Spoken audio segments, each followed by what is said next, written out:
बहुत समय पहले की बात है। एक बड़े और समृद्ध राज्य में एक दयालु और सुंदर राजकुमारी रहती थी। उसका नाम राजकुमारी सौम्या था।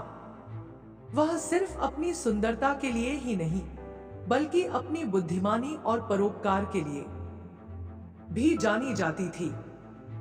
दरबार में राजा का विशेष विश्वास राजकुमारी पर था, क्योंकि वह हर समस्या का समाधान समझदारी से निकालती थी। एक दिन राज्य के दरबार में एक गरीब किसान अपनी समस्या लेकर आया। उसकी जमीन पर एक शक्तिशाली जमींदार ने कब्जा कर लिया था। राजा इस समस्या से निपटने का कोई उपाय नहीं निकाल पा रहे थे, क्योंकि जमींदार प्रभावशाली था और उसके कई अनुयायी थे। राजकुमारी सौम्या ने दरबार में खड़े होकर कहा, महाराज, न्याय करना हमारा कर्तव्य है। हमें अपने राज्य के हर नागरिक की रक्षा करनी चाहिए। उसने किसान को सच्चाई से अपनी बात कहने का निर्देश दिया।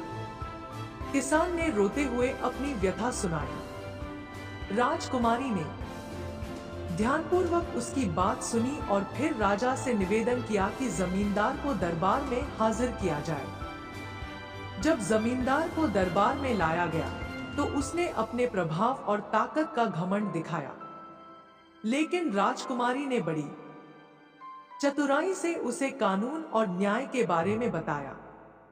उन्होंने सबूत और गवाहों को पेश किया, जिनसे यह साबित हो गया कि जमींदार ने गलत तरीके से जमीन पर कब्जा किया है।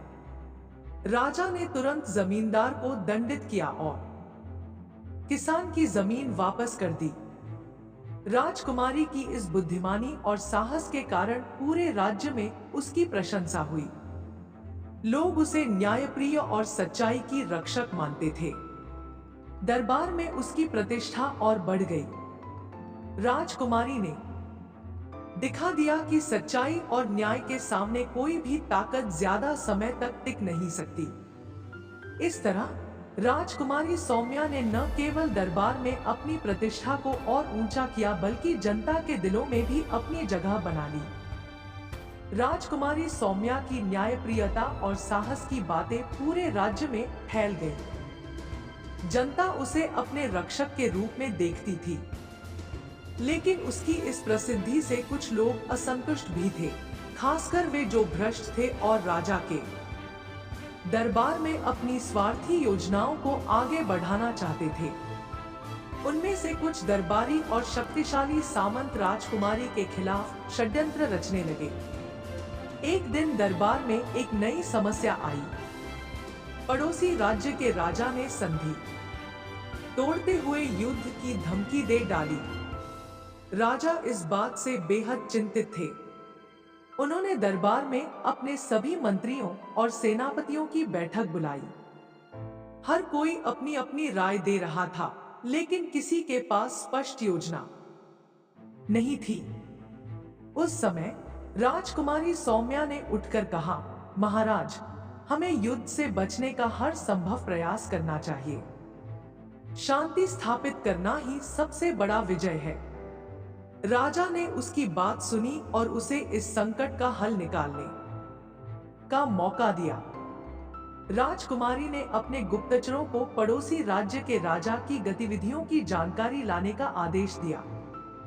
कुछ दिनों बाद उसे पता चला कि पड़ोसी राज्य का राजा आर्थिक तंगी से जूझ रहा है और इसलिए युद्ध के बहाने राज्य की संपत्ति पर अधिकार करना चाहता है। राजकुमारी ने तुरंत एक योजना बनाई। उसने राज्य के कुछ विशेष व्यापारियों और दरबारियों के माध्यम से पड़ोसी राज्य को आवश्यक संसाधन देने का प्रस्ताव दिया। साथ ही उसने एक शांति संधि का प्रस्ताव रखा, जिसमें यह शर्त थी कि दोनों राज्यों के बीच व्यापार और सहयोग बढ़ाने के लिए मार्ग खोल दिए जाएंगे। यह सुनकर पड़ोसी राजा को लगा कि यह प्रस्ताव उसे लाभ पहुंचा सकता है, क्योंकि उसे युद्ध के बजाय व्यापार से अधिक फायदा होगा। उसने संधि स्वीकार कर ली। इस प्रकार राजकुमारी ने अपनी चतुराई से राज्य को युद्ध की विभीषिका से बचा लिया और शांति की स्थापना की। राजकुमारी सौम्या ने अपने राज्य की सुरक्षा और समृद्धि के लिए हर चुनौती का डटकर सामना किया और अपने न्यायप्रियता से सभी का दिल जीत लिया। दोस्तों, आपको ये कहानी कैसी लगी कमेंट में हमें जरूर बताएं। मुझे आशा है कि आपको इस कहानी से बहुत सीख मिली होगी। तो चलिए मिलते हैं